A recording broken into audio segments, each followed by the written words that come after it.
what they say. Yeah. Yeah, imagine it, yeah. Everybody. So I guess we'll start with the different catheters.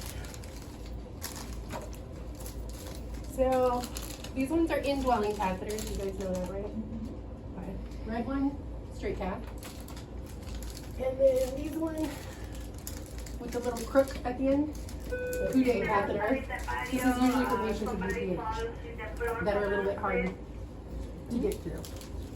Let's see. I guess we'll start with this one. A little louder. Oh my gosh. Please.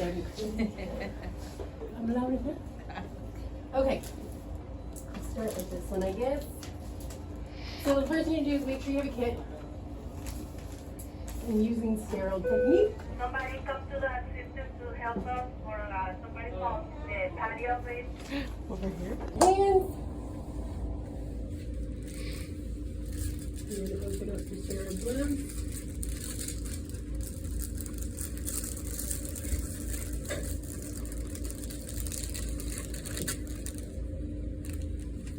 And we'll touch the inside on this glove. These are always really small for me.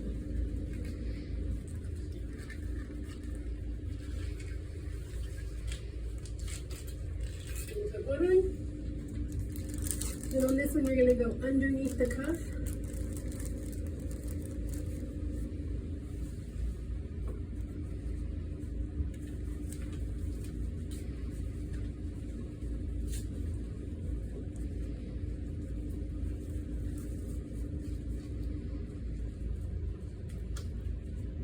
These are really small for me.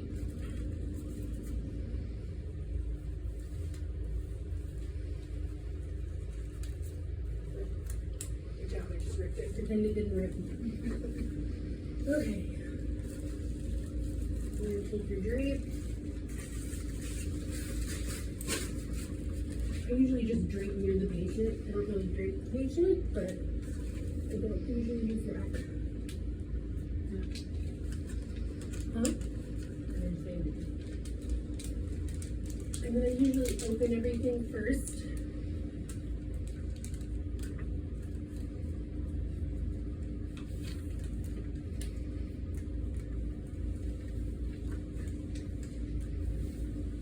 And then you have one clean hand, one dirty hand.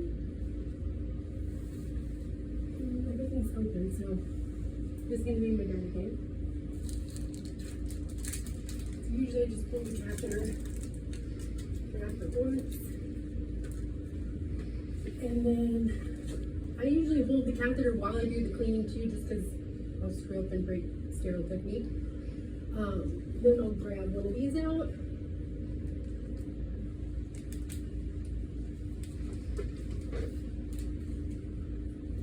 This thing is just making sure you're holding straight up and down on the male. Then you're going to swab, usually 3-4 times around. And then you got a little dirty, I don't know why it's pink. That's maybe. It's bleeding already. You do another round, and just pretend. Get rid of that one. And your final. Clean. Then, usually I pour that out, I didn't do it, but pretend I poured it in there. And then you're going to go straight up and down.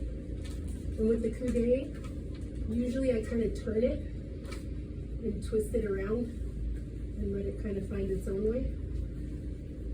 John said these are broken, so it's not going to like go in all the way. Maybe it would.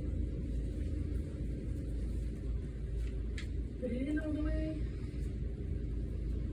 And then I'm going to grab my syringe, which there isn't one here. Sorry.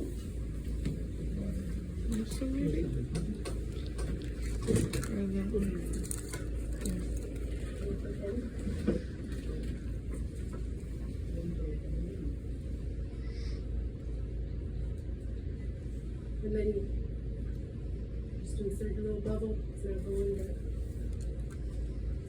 And then attach it to the neck. can attach it to the bag ahead of time too. Usually I do. So it won't be messy. Yeah, usually I do. Mhm. If I do the straight cath, I don't just because I use it Oh, sorry, can't with do that. that. Yeah. Because sometimes we use it. Yeah. Female patient. I'm just trying to pretend. On the female patient with an indwelling, same thing, same process. The biggest thing, the difference I do with the females is I usually clean them first with like a wipey, and then I clean them with the other thing. And then usually on the female it's a bit harder. So usually I'll have them cough and look for like a little bubble, or sometimes I'll ask them to kind of bear down, and sometimes you can kind of see it too.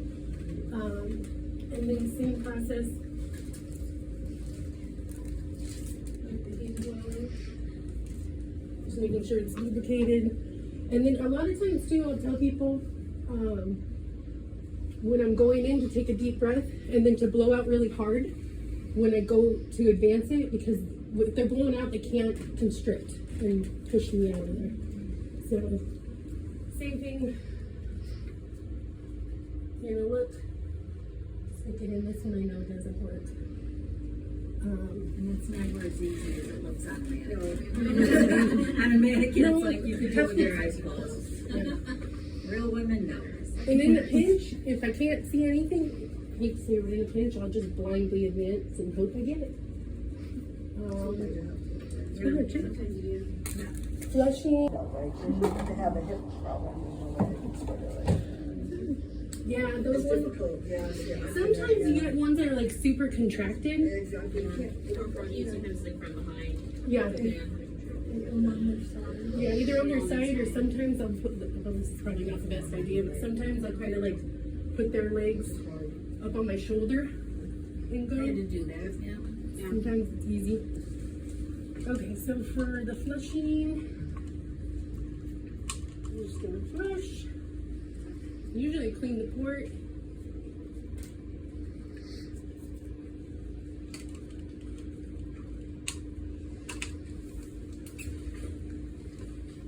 So it really should be looking like this. And then you're gonna go in, flush it up, and then usually I collect a clean bag just so I can see what's coming out and what it looks like, and let it flush back out. That's pretty much it. I feel like everybody is good with catheters.